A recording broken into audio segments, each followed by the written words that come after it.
j'irai, son nom est Yahvé Nissi, son nom est Yahvé Rapha, il vient nous guérir, Esprit de Dieu, envoie le feu, envoie le feu, envoie le feu, viens nous guérir, Esprit de Dieu, envoie le feu, envoie le feu, envoie le feu.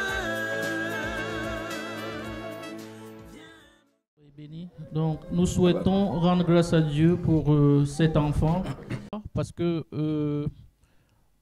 mon épouse n'a pas eu difficile pour concevoir au deuxième trimestre de grossesse. Donc, nous sommes allés faire une échographie normale. Donc, ce jour, moi, je prends congé.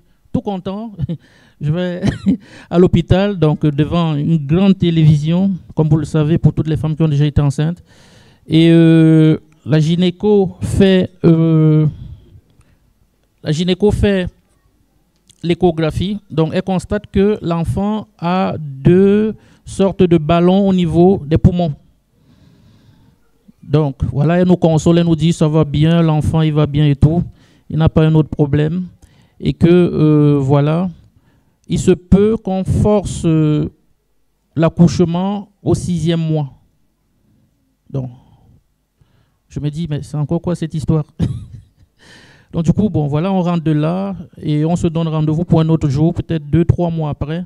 Donc, lorsqu'on rentre, la procédure normale, on contacte Papa Apôtre, on lui dit, on contacte la famille Philippe, on leur dit, et plus tard, je contacte le diacre Florian, je lui dis. Donc, du coup, bon, voilà, c'était les périodes de proclamation. Donc, on rentre en proclamation normale, voilà. Mais on est rassuré quand même. Hein. Donc, voilà, vous ne nous avez jamais vu avec une mine triste. On est content parce qu'on s'est dit, Seigneur, on sait que tu vas agir. Et Satan, tu seras vaincu. Donc, 2 mois après, elle va de nouveau, elle avait rendez-vous avec cette même dame-là.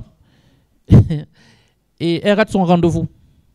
Donc, je lui ai dit ce matin, en partant au travail, je lui ai dit, tu as rendez-vous ce matin? Elle me dit, non, c'est demain. Après, moi, j'étais pressé, je pars. Et elle ne va pas. Et le lendemain, lorsqu'elle va à l'hôpital, on lui dit, non, madame, votre rendez-vous, c'était hier. Donc, Dieu n'a pas voulu qu'elle ait rendez-vous avec cette même femme.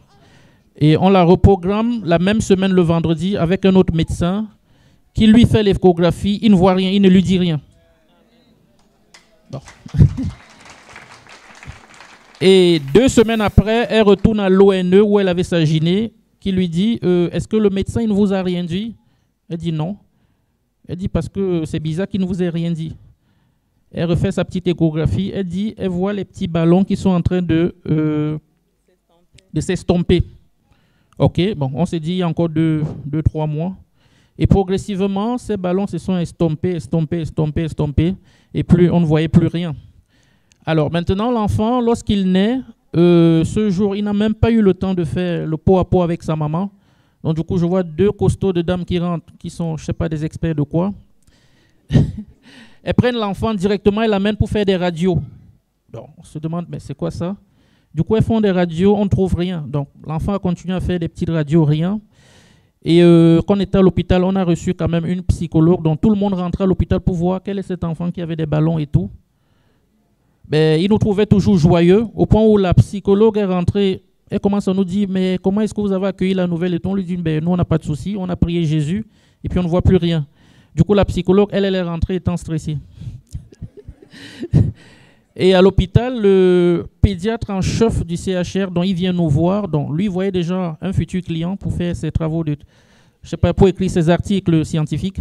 Donc du coup, il nous donne un rendez-vous 1 mois plus tard. Et on va à l'hôpital, il dit non, ben, votre enfant doit lui faire une IRM et tout et tout. Donc du coup, on prend le dernier rendez-vous avec lui. La dernière fois où on est allé, c'était pour la vaccination. Il nous dit, ok, j'ai déjà pris rendez-vous pour faire l'IRM pour l'enfant. On lui dit, docteur, nous, on ne le fera pas. Il dit, mais c'est quoi ça? Il s'est fâché, il s'est mis dans tous ses états. On lui a dit, docteur, on ne sent pas, ça ne nous intéresse pas. Notre enfant, il va bien. Vous avez tout fait jusqu'ici, il n'a rien. Donc. Et il nous dit, il commence à nous lancer des paroles. Là, il dit, si votre enfant a un cancer plus tard, on lui a dit, docteur, regardez-nous bien. Notre enfant, il n'aura pas de cancer. il commence à dire, plus tard vous allez regretter. On dit, docteur, regardez-nous bien, nous on ne va pas regretter. C'est la première fois qu'il voit des personnes vraiment qui sont engagées.